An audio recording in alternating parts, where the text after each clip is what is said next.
So I'd like to tell a story. It comes from Jerry Sitzer and a book entitled A Grace Disguised. Jerry and his family were traveling one day out to a reservation.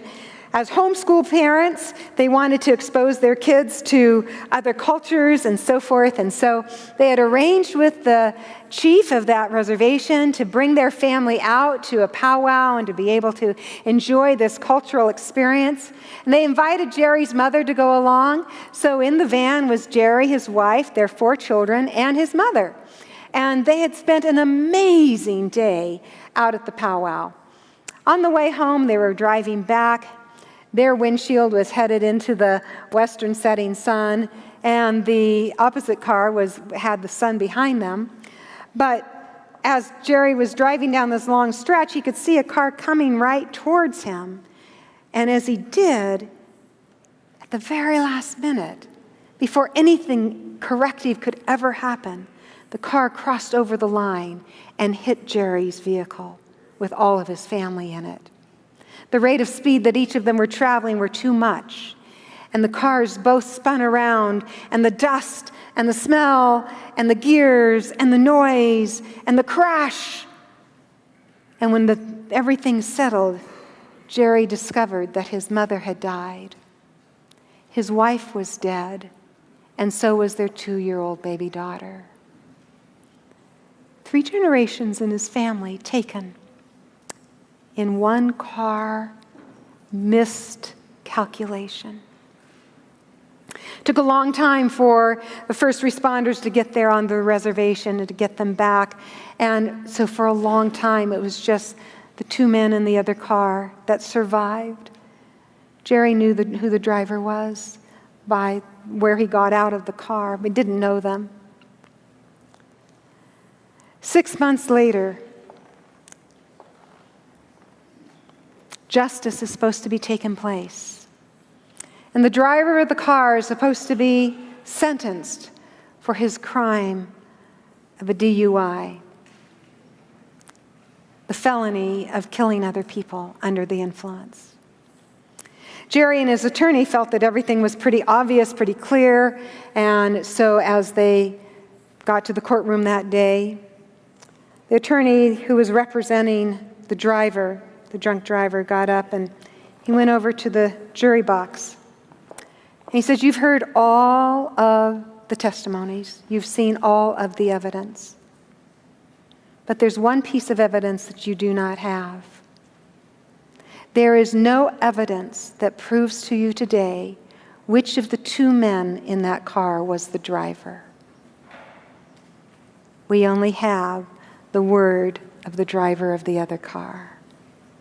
And in his state of distress, he might not be telling you the right man." The jury deliberated over that for a few minutes. They came back to the room, and they acquitted the driver of the car. No justice was given to the man who killed his 3 family members. Jerry was beside himself. Beside himself. He happens to have the grand profession of a theological professor. At the same time, and he's raising his 3 children without a mother, and he's distressed and distraught in his grief and the multiple losses that he's facing. And this is what Jerry begins to say. "During the months that followed the trial, I often thought about the driver of the other car.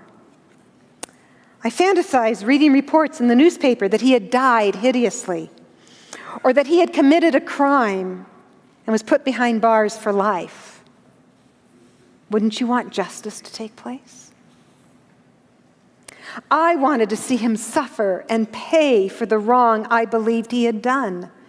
I even dreamed of being in another accident with him, and his car collided with mine. It was clearly his fault, as I believed it was the first time. But on this occasion, a crowd of 100 witnessed the accident and volunteered to testify against him. But it was only a dream.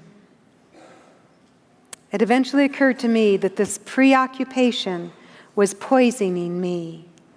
It signaled that I wanted more than justice. I wanted revenge. I was beginning to harbor hatred in my heart. Do you or I have a pocket of hatred in our heart? Of bitterness or of anger? Of disappointment? Of pushing away? I was edging toward becoming an unforgiving person and using what appeared to be the failure of the judicial system to justify my unforgiveness.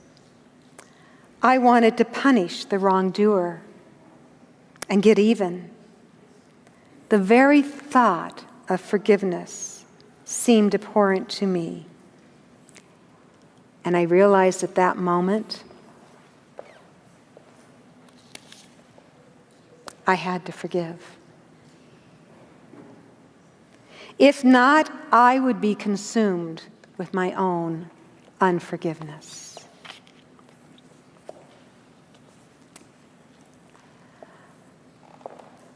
Only you know today the corners in your life that the Holy Spirit would love to clean out.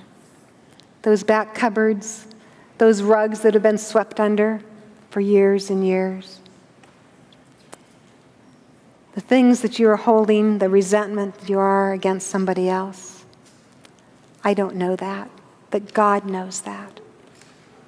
He knows what it is.